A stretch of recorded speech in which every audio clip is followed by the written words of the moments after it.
Here's what GH doesn't want you asking. Why its storylines make even the Cassadines look consistent. The only storyline with even a trace of urgency lately is the Quartermain Thanksgiving, and unfortunately the production seems determined to pretend that certain characters qualify as Quartermains simply by proximity. The confusion extends well beyond holiday dinner seating charts. There remains a baffling insistence on keeping Drew's current plotlines alive, far past their expiration date, including the ongoing saga of Willow and the interminable shooting mystery. The sooner this meandering chapter is closed, the sooner the show can redirect its energy towards storylines that actually matter, such as restoring genuine chemistry where it once existed, notably between Curtis and Jordan. Meanwhile, Sam's alleged involvement in the latest chaos has sparked interest only because it would finally put an end to the tiresome spectacle of Drew weaponizing his daughter as an emotional bargainee, chip. At this point, nearly any revelation would be an improvement. And then there is the sudden emergence of Sidwell, now apparently menacing children with the enthusiasm of a low-budget supervillain. His moral compass spins so wildly, he makes Sunny and Jason look like community leaders. The audience is asked to take him seriously, but it's difficult to be intimidated by a character whose motivations seem to be written on cocktail napkins. Elsewhere, the narrative surrounding Britt continues to defy logic. Viewers have now watched her parade around with enough vials of life-saving medication to open a boutique pharmacy, yet she never once considers analyzing their contents. The show seems to have forgotten the existence of actual experts, Hamilton Finn, whose specialty once involved solving exotic medical mysteries, and Brad, a formerly brilliant lab technician and her supposed closest confidant. Both stand as glaringly obvious resources the script pretends do not exist. The result is a storyline that collapses under the weight of its own contradictions. Nathan's miraculous return is no more coherent. A man missing for 7 years regains his badge with the ease of picking up dry cleaning, while another character is inexplicably demoted to hospital filing. It's difficult to determine whether the writers are embracing absurdity or simply surrendering to it. Sasha's absence continues to be felt, a reminder that compelling characters can vanish without warning, while far less engaging subplots refuse to die. As for the shooter, the strongest contenders remain Willow, whose guilt would make Drew and Chase look spectacularly foolish for defending her so passionately, and Stella, whose recent explosion at Drew was executed with such theatrical precision it practically served as its own confession. If anyone witnessed the event, Michael seems the most plausible, and the idea that he would shield Stella, an elderly relative of Curtis, is considerably more believable than the alternatives. What the show truly lacks, however, is a super couple capable of anchoring the younger audience. Previous generations were spoiled by iconic pairings welded together by danger, romance, and the occasional deranged villain. The formula has never been complicated: chemistry, peril, and novelty. Luke and Laura had the Cassadines. Jason and Sam had Franco. Sunny and Carly had an entire criminal ecosystem. Newer viewers deserve a pairing with similar gravitational pull, not another recycled relationship assembled from mismatched leftovers. A fresh super couple, perhaps something unexpected, like Cody and Molly pitted against the Nero family, would at least signal an attempt to invest in long-term storytelling rather than narrative patchwork. Meanwhile, one might reasonably inquire about the whereabouts of Avery, the perpetually unseen daughter of Ava and Sunny. Her absence has become so consistent, she may as well have joined the Witness Protection Program. And finally, November Sweeps, a period historically designed for shocks, arrived with all the excitement of a damp firecracker. The month passed quietly, proving that even when the calendar demands a spectacle, the show can still choose to shrug. Here's what they don't tell you about GH's villains. The real problem isn't the evil, it's the writing that makes evil boring. The latest cascade of chaos in Port Charles continues to inspire a remarkable range of predictions, most notably the confident expectation that the inevitable shooter reveal will conveniently erupt on Willow and Drew's wedding day. Of course it will. Nothing says marital bliss like a well-timed gunshot to complement the floral arrangements, Meanwhile, a curious modern phenomenon persists. Individuals crafting fake social media profiles using actor and character names to broadcast their opinions. The concept of simply setting one's profile to private and speaking in one's own voice apparently remains too avant-garde for some corners of the fanbase. Among the many absences felt lately, Maxie's stands out. Her silence is beginning to feel less like a plot gap and more like a void. What is not silent, however, is Drew's relentless campaign to prove himself the most gratuitously cruel man in Port Charles. His threat to keep Alexis away from Scout if she loses the case has all the warmth of a frozen scalpel. Should Willow indeed be the one who shot him, the truth cannot surface fast enough, not for moral satisfaction, but because Alexis stands little chance of surviving Justine in court without divine intervention. Then there is Stella, whose volcanic fury toward Drew has inspired a new wave of deductive enthusiasm. Her intensity practically begs for a law enforcement wellness check, but instead it has convinced many that she must be the shooter. Subtlety has never been this show's preferred instrument. Re-examining recent episodes only amplifies suspicion. Marco announcing that Dalton jeopardized our operation suggests far greater involvement than previously assumed. His coincidental encounter with Lucas now feels about as accidental as a Cassadine wedding catastrophe. The implication is clear. The conspiracy web is wider, and Marco is standing squarely in the center of it. Beyond the mysteries and melodrama, an unavoidable truth remains. The storytelling has drifted so far into an endless loop of killings, shootings, betrayals, and greed that the show's balance has collapsed entirely. The grand dynastic dysfunctions of the Sunnys, Tracys, and Lauras are predictable, but once prominent families, like the Webbers, Spencers, Chases, and Falconeris, along with their allied Jones and Scorpio counterparts, once functioned as the community's backbone. Now they orbit the narrative like forgotten satellites. Ironically, the only remotely relatable arcs belong to Carly, Willow, and Rocco, characters navigating loss, illness, and real-world struggles, while Drew, Marco, Sidwell, and the Cassadines devour the airtime with machinations of increasingly operatic proportions. A revitalized focus on love, blended families, and nuanced explorations of PTSD or mental health would offer a welcome counterweight to the relentless parade of manipulation and melodramatic backstabbing. And while we're evaluating practical progress, Elizabeth should unquestionably be a nurse practitioner by now. Accountability remains optional in Port Charles, as evidenced by Martin's continued career in law. Altering Monica's will should have earned an express ticket to disbarment, yet somehow he persists. Another triumph of narrative elasticity. Trina, meanwhile, seems determined to supervise her father's personal life with the zeal of an over-caffeinated probation officer. Her irritation level rises in proportion to her mother's talent for misdirection, and when the truth about that relationship eventually surfaces, the resulting fallout promises to be spectacular. Anticipation for the upcoming Drew and Willow scenes is unsurprisingly non-existent. Port Charles is saturated with Drew's omnipresence as he inserts himself into every storyline like an unkillable plot fungus. Villains are expected to provoke, but at least the intriguing ones offer depth. Drew's sudden turn to cartoon-grade malevolence, despite being saved by Jason, supported by Michael, and handed multiple undeserved lifelines, arrived with no grace, no build-up, and no psychological coherence. Even the trauma from prison rationale cannot salvage the complete evaporation of character logic. The actor may be talented, but the overexposure has become unwatchable. Of course, Jason remains the preferred candidate to finally take down Sidwell, though rooting interests may vary depending on one's tolerance for repetitive corruption. And in the realm of long-range theorizing, a new contender emerges.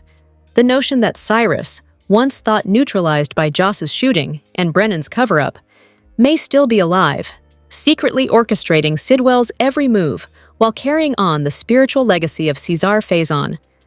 The mysterious C signature on Britt's medication note seems less cryptic under this lens.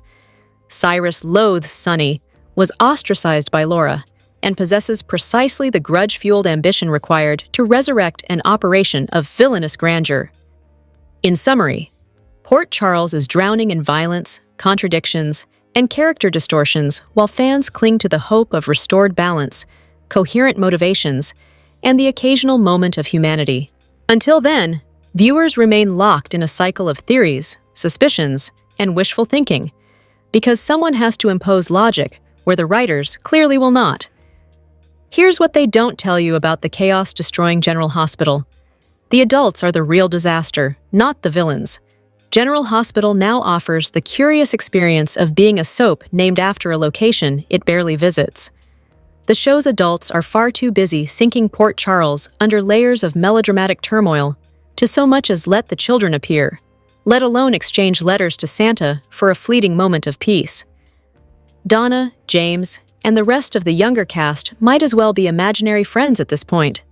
Instead, viewers receive a steady diet of Drewell, Sidwell, and every other chaotic pairing currently dragging the institution into creative foreclosure. Friendship, that old soap staple, has been replaced by something far more modern.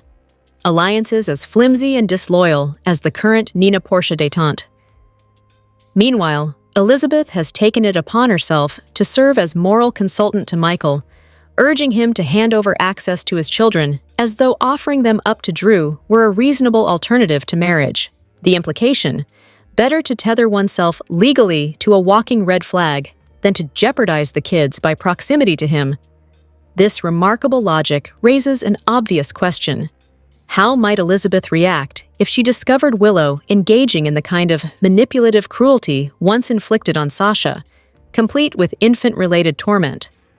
The overreach would be spectacular, but apparently privacy and boundaries are luxuries best reserved for characters not currently meddling.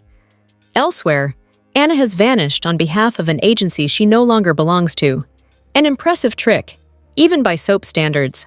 Fan allegiances continue forming their own mini-dramas, with the declaration that Rory ultimately outshines Chad, a sentiment delivered with the finality of a campaign endorsement.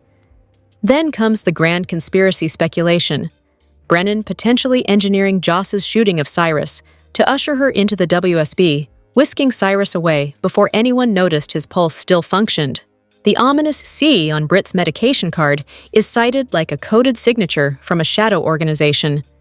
And if Finn were to return, the suggestion arises that Violet should be aged up to match Danny and Rocco, because nothing says character revival like sudden adolescence. Sidwell, for all the chaos afflicting the canvas, emerges as the season's prized villain, an accolade not easily earned in a genre boasting Helena Cassadine and the entire Demera Empire. Stillwell is celebrated as unpredictably dangerous, borderline comedic, and endlessly riveting. So riveting, in fact, that even the animals in Dalton's secret lab demand narrative justice should Dalton fail to remain among the living. There is also suspicion that Brad has been quietly absorbed into yet another Sidwell-aligned laboratory, possibly blackmailed for previous misdeeds involving Portia. The moral of the speculation: no one in Port Charles ever truly leaves a villain's payroll. The thorniest theory, however, casts Willow as Drew's shooter, an act allegedly fueled by deep resentment and an elegant plan to frame Michael, secure custody of her children, and manipulate Drew's affections for legal advantage. Her history of emotional instability, traumatic upbringing, dawn-of-day scars, and recent psychological fractures are cited as the perfect storm brewing beneath her sweet exterior. Her breakdowns, particularly during the custody battle and the ill-fated wedding spiral, are offered as evidence of a character on the brink of something far darker. Even her eerie behavior towards Sasha and Sasha's baby resurfaces as proof that Willow's capacity for unsettling manipulation is far from new. Under this interpretation, Drew's decision to place Scout under Willow's supervision becomes an act of astonishing parental negligence, less fatherhood, more narcissistic blindness. Yet Willow's unraveling also opens storytelling possibilities. Revenge arcs, a reconnection with her mother, and even the potential return of Nell to ignite the familial powder keg.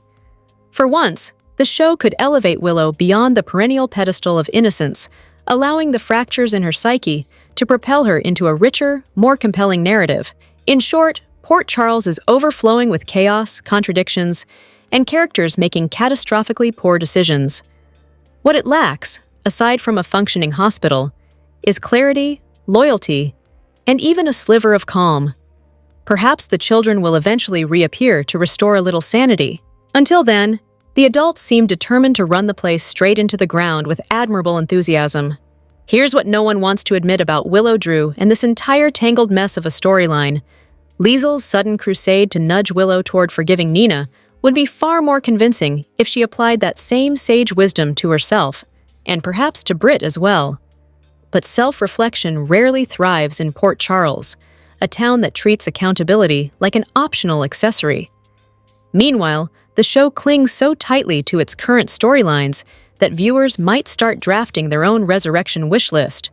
Brenda, Morgan, Nell, Helena, Stefan Cassadine, Spencer, Luke for a cameo, Dex, Cameron, Dev, even Tracy's other son. At this point, the list of missing personalities is more compelling than half the characters still on screen.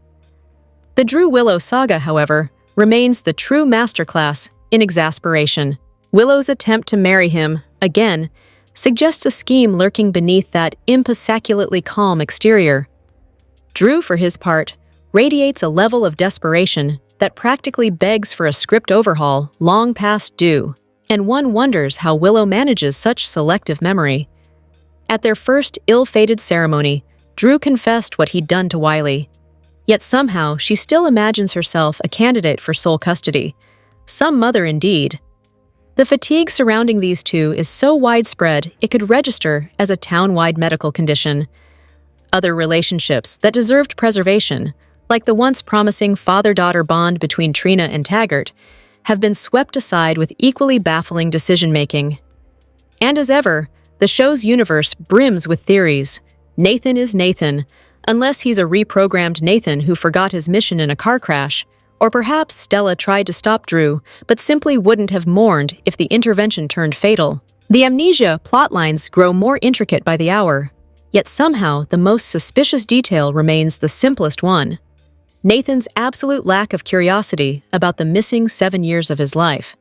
For new viewers trying to piece together this sprawling web, even the updated opening credits photos feel like a small kindness. Longtime watchers reflect on their own missing years, an entire stretch of the 90s caught up to through old clips. Port Charles history is nothing if not a marathon, yet the most theatrical accusation lands squarely on Willow again. The moment her rose-colored view of Drew vanished, prompted by his involvement with her beloved mother and the conveniently timed murder of the custody judge, her motives turned darker. The assertion that she might have fired the shots that struck him is less a wild guess than the natural culmination of her spiraling logic. And if she loses the children, the theory suggests she may not be finished. Even Michael enters the fray, if only symbolically. Perhaps he should have reclaimed the ring she first wore for him, now recycled for Drew, as though marital jewelry were a community resource. Sympathy for Willow evaporates quickly when recalling how thoroughly she isolated Michael during his hospitalizations, withheld access between him and his children, and nearly handed Drew custody of Wiley and Amelia without so much as a conversation. Add to that her role in dismantling Michael's relationship with Daisy, and the portrait is complete. Willow, champion of maternal instinct only when the plot finds it convenient. In Port Charles, hypocrisy is practically a local tradition. But even by those generous standards, this storyline is working overtime. Here's what no one wants to admit about Stella'S meltdown. It sounded less like concern and more like someone terrified their problem-solving might finally be exposed. Stella'S recent theatrics invite a level of scrutiny usually reserved for congressional hearings. The moment she learned that Curtis and Portia were divorcing, the reaction was so oversized it practically required its own zip code. Busybody tendencies have always been part of her charm, but this was something else entirely. More catastrophic investment jeopardized than concerned family member. Especially when paired with the nearby conversation in which Trina suggested that once a certain threat was eliminated, familial strain might magically dissipate. The implication was clear enough. Remove the troublemaker, restore the peace. Stella'S outburst had all the tonal finesse of someone silently shrieking, "Do not tell me my hard work was wasted!" Meanwhile, the ongoing Drew saga continues to test the limits of viewer endurance. His storyline has drifted so far into tedium that a disappearing private jet over the Bermuda Triangle is starting to sound like a humane resolution. Elsewhere in the land of speculative chaos, a series of what-ifs swirl around Brennan, Anna, and Vaughn. Suppose Brennan abducted Anna. Suppose Vaughn survived whatever disposal was implied and is being held in the same location. Suppose the two prisoners join forces and stage a stylish escape. And if Joss begins to suspect Brennan's involvement, the question becomes whether she fights back or becomes yet another pawn. Add the possibility of Brennan exploiting Vaughn's disappearance to tighten control, and perhaps complicate matters with a surprise pregnancy arc. And suddenly, the entire scenario looks like a writer's room fever dream waiting to be greenlit. Then there's the theory that the shadowy mastermind behind the current bedlam is none other than Cassandra Pierce. Her resume, drug trafficking, vendettas, and a talent for making Valentine Cassadine visibly nervous certainly qualifies her. Given her past entanglements with Charlotte's origin story and her history of targeting Claudette, Valentine, and anyone unfortunate enough to orbit them, she remains a prime candidate for the elusive C supplying illicit medication and collaborating with Sidwell. Ruthless is, after all, her brand. Between theories, a nostalgic detour reveals that youthful versions of Nina and Drew once wandered the comedic landscapes of an old sitcom, looking almost unrecognizable beside their present incarnations. And in another bit of trivia, the actor behind Curtis appeared years ago in a brief role on a family comedy, apparently immune to aging and, impressively, to changing skincare routines. Finally, the ongoing skirmish over an actor's performance has escalated into a debate of operatic proportions. Some insist that criticism of the actor betrays an inability to distinguish performer from character. Others maintain, with impressive stamina, that the issue is simply the acting itself. Not everyone is required to adore an actor's craft, and disagreement hardly constitutes ignorance. The insistence that dissenting opinions stem from confusion or immaturity says more about the accuser's intellectual confidence than about anyone else's ability to parse fiction from reality. In short, the drama on screen has been vigorous, but the drama around it may be giving it a run for its money. Here's the twist the storyline won't admit. Stella gives better justice than the entire police force. Stella emerges as the unlikely sage of the hour, delivering the kind of blistering reprimand Drew has been begging to receive since he first perfected that smug, self-righteous stare. The confrontation was a rare delight, so sharp it almost justified the lingering fantasy that she might take another shot at him. In fact, the entire who shot Drew speculation gains a certain poetic charm when her name tops the list. Not because violence is admirable, but because the narrative symmetry would be exquisite. Of course, Stella's trademark talent for inserting herself into every conflict is both her superpower and her Achilles' heel. Her unsolicited guidance is legendary, and not always in a flattering way. The insistence that Curtis remain in a broken marriage for the sake of the baby stands out as a masterclass in misguided advice, particularly from someone with no first-hand experience in either matrimony or parenthood. Still, when she redirects that same forcefulness towards someone truly deserving, the result is almost restorative. Drew's attempt to reassert control with yet another thinly veiled threat deserved a punctuation mark far more dramatic than a verbal parting shot. A slap would have been a fitting finale, followed naturally by Drew bleating about assault, while Martin suddenly develops the kind of selective blindness that keeps justice interesting. One can only dream. The real tragedy is structural. The identity of Drew's potential shooter is trapped in a narrative paradox. If it's a beloved character, the writing all but guarantees an untimely exit. If it's someone less cherished, the odds of an infuriating acquittal skyrocket, and so the audience is left in limbo, rooting for poetic justice in a world determined to provide the opposite. Still, for one glorious moment, Stella delivered exactly what the story needed: clarity, courage, and the refreshing sight of Curtis stepping aside and granting her full permission to unleash. No nonsense, no hesitation, just righteous fury, flawlessly aimed. Here's what nobody wants to admit about how GH handles Elizabeth Weber, and why it's a creative failure. Elizabeth Weber is treated as though she's an aging prop, rather than the legacy cornerstone the show loudly insists she is. The series has a long history of actresses who elevate thin material, and she's become the latest example, delivering full commitment, while the writing around her limps along. The current creative choice to relegate her to emotional furniture for Willow is a particularly uninspired low point, as if the head nurse of General Hospital should exist solely to support other people's crises. Meanwhile, the show's handling of her children borders on parody. Jake, a textbook legacy character with enough built-in history to anchor an entire teen ensemble, drifts through the background like a ghost. The firstborn son of Jason Morgan can't even secure a storyline or an appearance at his own grandmother's funeral. Yet viewers are expected to believe the canvas is simply too crowded. Of course, some viewers complain that Elizabeth always seems to be in everyone's business, but that critique ignores the obvious. She's the latest in a long line of GH busybodies, a tradition stretching from Lucille March to Epiphany. For better or worse, the head nurse has always been the narrative switchboard, and the writers at least managed to remember that much. The proposal that Elizabeth has run her course misunderstands the character's unique potential. With her children nearly grown, Aiden being the last on the runway to adulthood, she's entering the most narratively flexible phase of her life.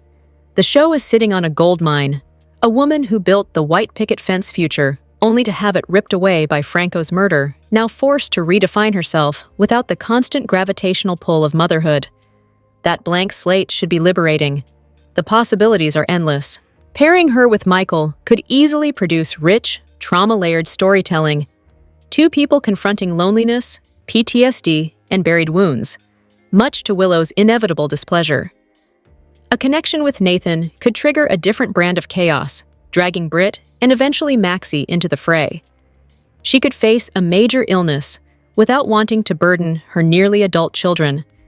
She could crash on a snowy night, wake up amnesiac, and deliver the kind of mischief-driven arc that soaps once relished, complete with someone opportunistically taking advantage of her memory loss. The problem isn't Elizabeth. The problem is that the show once seemed poised to funnel story through her by pairing her with Lucky again, and when that evaporated, the writers allowed her to drift. Instead of recalibrating, they stalled. What remains is a character with deep history, emotional range, and a narrative clean slate. Precisely the ingredients that should make her impossible to sideline. Yet here she stands, astonishingly underused, waiting for the show to remember it has a leading lady on its hands. Port Charles is in for another wild Thanksgiving. General Hospital spoilers for December 5th, 2025. Tease a wild Thanksgiving week in Port Charles. It's Thanksgiving in Port Charles, and while the Quartermaines endure in their usual chaos on Monday, it will also be time for Willow to walk down the aisle to Drew. Again, the last time they tried to wed, the secret of Nina's hookup with Drew came out. Come Tuesday, Willow is said to make a big decision, and this will presumably either be to go through with the wedding or not. Now that Nathan has decided the investigation into who shot Drew should bring the attention back to Curtis. It appears he may track him down at Thanksgiving giving, right in front of Trina. When Trina gets a shock, it could simply be that her dad's being hauled into the PCPD, but it could also be learning that she's about to be a big sister. By the end of the week, Kai will be there for his girlfriend during her family turmoil. Elsewhere in Port Charles, Laura will receive a happy surprise on Tuesday, and she certainly deserves it after the wild week she's had with being re-elected as mayor and then discovering Dalton's dead body in her trunk. But by Friday, she's said to be haunted by what happened. As for Britt, it's going to be a not-so-happy Thanksgiving for her. She's not very well liked by most of Port Charles, but when she starts drowning her sorrows on Thursday, she'll be left leaning on Jason by Friday. Thanksgiving chaos hits Port Charles as the Quartermaines tempt disaster. Willow and Drew revisit the altar, and Isaiah makes a sacrifice.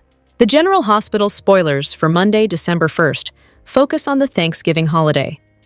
The Quartermaines celebrate the only way they know how, and that's doing whatever it takes to avoid eating pizza. Meanwhile, Drew and Willow take another stab at a wedding. Will they actually complete the ceremony this time? Plus, Trina is in for a shock. Thanksgiving for the rest of the world was last week. It's actually happening this week on GH, so get ready for a Quartermaine gathering. Chase may be a little delusional. Not only does he keep coming up with excuses for Willow, but he thinks he can roast a turkey for the Qs and have it not turn into a disaster. In fact, he's determined to avoid the inevitable pizza fest that this holiday usually turns into. Can he do it? We don't know why Willow said she would try to marry Drew again. This could be a legal tactic, or she may actually still love him. Heck, it could be both reasons. Drew wants to marry the person he thinks is the love of his life, so look for Willow to walk down the aisle, and she will do so with her mother in attendance. Nina and Willow have, sort of, made amends. They repaired their relationship enough for Willow to want Nina to be there for the big day. Just because Willow is walking down the aisle, it doesn't mean Drew and Willow will seal the deal and get married. However, there is no way Drew will let this wedding have the same ending as the last time. After all, he always gets what he wants, or so he says. Nathan and Dante recently took a closer look at the persons of interest in the Who Shot Drew case. For the duo, Michael and Carly checked all the boxes and could potentially have shot Congressman Cutthroat. However, Dante and Nathan also thought it would be worthwhile to take a closer look at Curtis. Is that what happens when the spoilers hint that Nathan tracks down a suspect? Does Nathan want to talk to Curtis? That is, if Nathan is working the Drew investigation and not a different case altogether. Look for Isaiah to make a sacrifice, most likely in the name of being there for Portia. He is all about her these days. Would this be about his being her alibi for the night of Drew's shooting? Or is it about something less explosive? Finally, Trina is in for a shock. There are many things that could shock Trina at this point, especially if this teaser concerns her parents. She could find out that her mom is pregnant. That's low on the shock scale, but it would still be a startling development. Much higher on the scale is if she finds out that her mom has no idea who the baby daddy is. Finding out about Isaiah would stop her in her tracks. Seeing Jordan and Curtis together would do it too. Something else that would freak her out is if somebody found out that she and Kai were at Drew's the night of the shooting. The possibilities are practically endless. General Hospital News says that a lot of people can't help but wonder this same thing. Is Laura Wright moving away from soaps? Here's what we know so far. Even though Laura has been playing Carly on the small screen for decades now, it appears as though she's starting a new lifestyle brand. How exciting is that, right? Laura announced on her social media channels that she has a new brand called Welcome to Laura's World. Her website even sells Sacred Circle candles, I Am Always Right Here journals, and a mug. Clearly, Laura is looking to become one of the first daytime television stars to have her own brand. Laura even took to her Instagram account to write, "Lately, I've been pouring so much love into Laura's world. Slowly, intentionally, piece by piece." If you've stopped by the website, you know it's becoming a little home for everything I care about. Courses I'm co-leading, the resources that have shaped me, and yes, some new merch that I'm really excited about. I'm not dropping everything at once. I'm building this in real time, mindfully, with things that truly mean something to me. And there's so much more coming in 2026 that I can't wait to share with you. And then there was this comment as well. If you haven't been over in a bit, pop by and take a peek. It's growing. I'm growing. And I'm so grateful you're here with me as it all unfolds. So far, Laura herself has not made any comments about whether or not she is going to focus on her new lifestyle brand and if she's going to move away from soaps as well. But we will definitely update you with all of the latest details the moment they come in. General Hospital airs weekdays on the ABC network. Check your local listings for times. In the meantime, let us know what you think by leaving us a line with your thoughts in our comments section below. General Hospital News says that there are a lot of people crossing their fingers in the hopes that this might happen. Of course, we are talking about the return of Brandon Barash. The actor has been out of work for the past year, prompting speculation that he wants to return to the canvas sooner rather than later. And what better way to come back than have him reprise his role as Johnny Zakara in Port Charles, right? That would be a dream come true for many General Hospital fans that have been watching the show for many long years. As many fans can recall, the actor was left quite disappointed when he found out that his contract was not being renewed at Days of Our Lives. He first landed the role of Stefan DiMera several years ago when he had to step in for actor Tyler Christopher at the time. What was supposed to be a short stint ended up being a long one for Brandon, as Salem soon became his new home away from home. However, something must have happened behind closed doors because both the actor and his Duel fans were shocked to find out that he has been given the pink slip. There was some speculation suggesting that Brandon was going to go back to General Hospital. Sadly, though, that never happened. As many fans know, soaps like General Hospital like to bring back characters from the past. Seeing how fans would love to see Brandon back on the canvas, there's still a good chance that the producers of the show are trying to negotiate a contract to make it happen. If it didn't happen in 2025, there's always a chance it might happen in 2026, right? So far, Brandon Barish himself has not made any comments about the matter. But we will update you with all of the latest details the moment they come in. In the meantime, let us know what you think by leaving us a line with your thoughts in our comments section below. General Hospital spoilers reveal Willow Tate has agreed to marry Drew Kane again, and few can make sense of why she would do such. The last time Willow walked down the aisle to become Drew's wife, she had just learned her fiancé had engaged in an affair with her mother, Nina Reeves. Shortly after that, Willow managed to find it in her heart to forgive Drew and move on. Everyone who cared about her was stunned, just as they are right now that she has accepted his swift proposal. But just after Drew's shooting, Willow confided in Elizabeth Baldwin that she was going back to Drew because he had the power to help her get her kids back, not because she loved him. If that's still the case, we are left wondering if she sees more than one avenue to making that happen as long as she's with him. Wiley and Amelia Corinthos may not be Drew's kids, but he speaks of the custody battle as a war he is willing to wage for Willow, almost on her behalf. That may be comforting to her, given how little resource she has to make this happen on her own. Affording a powerhouse attorney probably won't happen easily on a nurse's salary, but Drew has more money than she knows what to do with, and she trusts he can possibly pull strings in his role as a congressman to help her get her babies back. It is absolutely possible that Willow is the person who shot Drew. It's even possible that Michael Corinthos knows it, having been there to witness it himself. Maybe he's confident about Willow trying to kill his uncle because he saw it with his own eyes.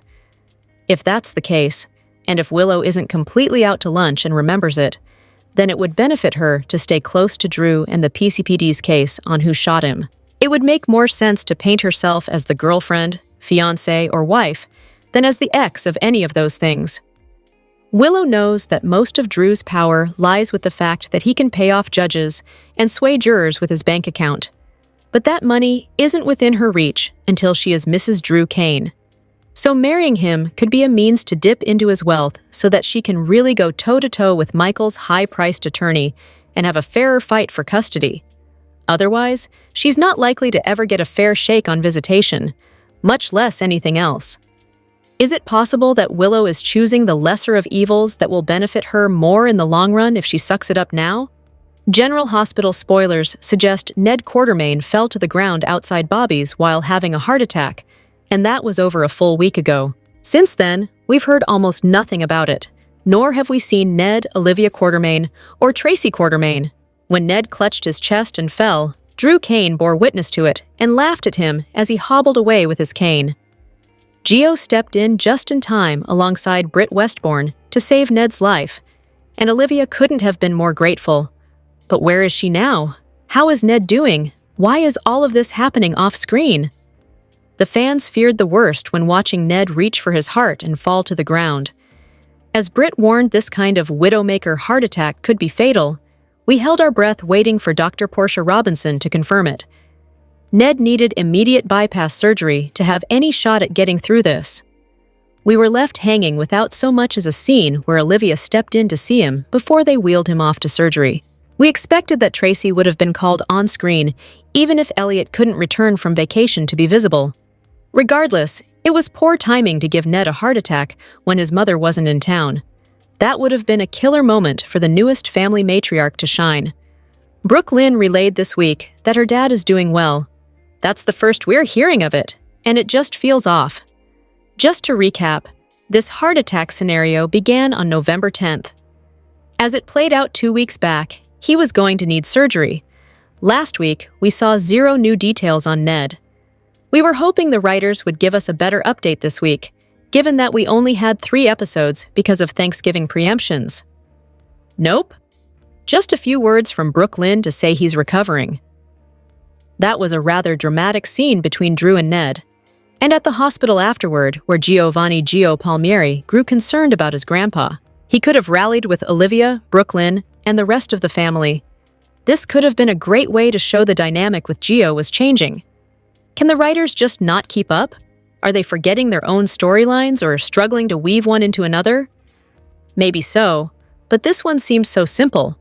We're eager to see what happens when Ned wakes up, but some fans are worried that since there has been little to no focus on what happened since Ned's surgery, that it means the real storyline here will be beefed up after he comes to. Please, no more Eddie Main, no more patients in comas, no more surprise deaths. November sweeps went out with a bang in many ways, but this wasn't one of them. Stay tuned for more GH news and spoilers as we cross out fingers for an update on Ned next week. General Hospital spoilers are in for the week of December 3rd, 2025. Fans can expect Laura Collins to continue to wrestle with her guilt. Someone has a tempting offer for Michael Corinthos. Plus, Nathan West needs to find Professor Henry Hank Dalton. Keep reading, and let's talk about what is coming up in the ABC soap opera. Let's start off with Laura. Fans know that the mayor found a body in her trunk while changing a flat tire. It wasn't a stranger, but Dalton. Laura was so freaked out, and it's clear someone is framing her, which fans know is Jens Sidwell. Laura ended up calling Sonny Corinthos for help. Then, Jason Morgan was told to handle the car and the body. As the week continues, Laura will feel haunted by her secret. I wonder if Sidwell will use this to force Laura's hand, especially since she never went to the police. Rocco Falconeri is finally out of juvenile detention. While his family will be thrilled and relieved, Nathan has been ordered to find Dalton. Fans know that the professor is dead, but Nathan doesn't. So, did Jason and Sonny really cover all of their tracks? Or could Nathan end up learning that the clues point to Laura? General Hospital spoilers for the week of December 1st reveal that it will be the wedding day for Drew Kane and Willow Tate.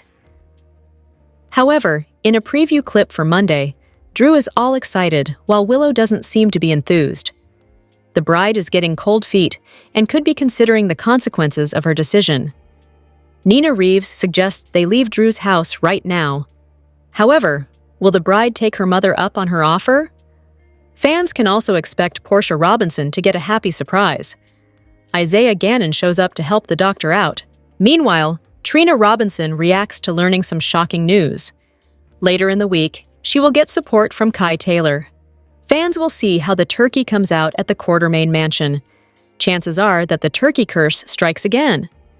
In a preview clip, Brooke Lynn Quartermain gets after Harrison Chase for tempting fate. Michael ends up getting a tempting offer. As for Carly Spencer, the blonde continues making amends with Lucas Jones. Emma Scorpio Drake and Giovanni Gio Palmieri make another bold move. Plus, Lulu Spencer has to give out some tough love. Sidwell throws around his power. Elsewhere, a drunk Britt Westbourne gets support from Jason.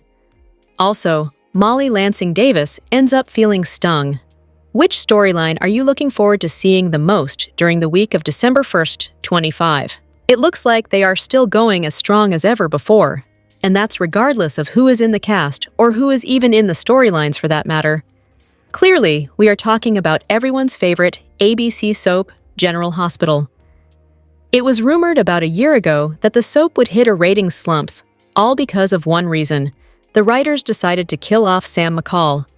That's because the character was played by actress Kelly Monaco, who was ultimately let go from the soap. To this very day, no one knows the reason why Kelly has been fired, and she certainly hasn't said anything about it either. During the time that Kelly was fired from General Hospital, a lot of her fans began a protest and even threatened to boycott the show altogether unless she was brought back on. Well, that clearly never happened, and until this day, General Hospital hasn't really seen a huge slump in their ratings. So those who thought that the long-running daytime television show would suffer without Sam McCall on the small screen were clearly mistaken.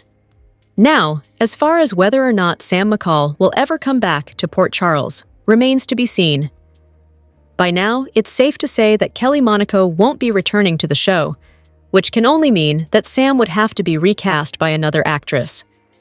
And if that does happen, there's no doubt that Kelly's fans are going to have a thing or two to say about the matter as well. After all, Sam McCall is a legacy character, and a lot of people believe that her story is not over yet, even though it seems like her life already is. It goes without saying that General Hospital fans will simply have to tune in each and every day to find out what will happen next. General Hospital airs weekdays on the ABC network. Check your local listings for times. For now, let us know what you think by leaving us a line with your thoughts in our comments section below. General Hospital spoilers and updates indicate that Brooke Lynn Quartermaine and Harrison Chase are approaching a pivotal moment regarding baby adoption. Will Chase and Brooke Lynn finally get ready to welcome a new family member, or will they encounter yet another setback? Back in August, Chase experienced frustration and disappointment when Brooke Lynn decided to halt their adoption plans. Even though Chase was more than eager to start a family with Brooke Lynn, she felt the timing wasn't right. With the ongoing tension surrounding Giovanni Gio Palmieri, Brooke Lynn was hesitant to take any steps that might push him further away. Gio was grappling with the emotional impact of Brooke Lynn having given him up as a baby, and she wanted to ensure he didn't feel like he was being replaced. Brooke Lynn believed it would be best to postpone their adoption plans until her relationship with Gio improved. The aim is for Gio to ultimately become a loving big brother and a genuine member of this family as well. Naturally, Brooke Lynn and Gio have made significant strides since that time. Recently, Gio even referred to Brooke Lynn as Mom, which brought her to tears as she shared that news with Chase. Considering all of this, it seems likely that Chase and Brooke Lynn will soon revisit their conversation about adopting a baby. Chase might be optimistic that with Gio warming up and improving his relationship with Brooke Lynn, she could be ready to advance the adoption process. This situation feels like it could mark a significant turning point for Brooke Lynn and Chase as a couple, as well as for their adoption journey. There's a chance that Brooke Lynn will surprise Chase with the ultimate Christmas present this year by expressing her desire to continue their plans to adopt a baby and restart their search. On the other hand, it's also possible that Brooke Lynn will once again frustrate Chase with yet another postponement. She might argue that the situation with Gio is still delicate and that she doesn't want to do anything to upset the balance just yet, which may frustrate Chase. If Brooke Lynn decides to hold off again, it could lead to further tension in her marriage with Chase, as if his quest to free Willow Tate wasn't enough.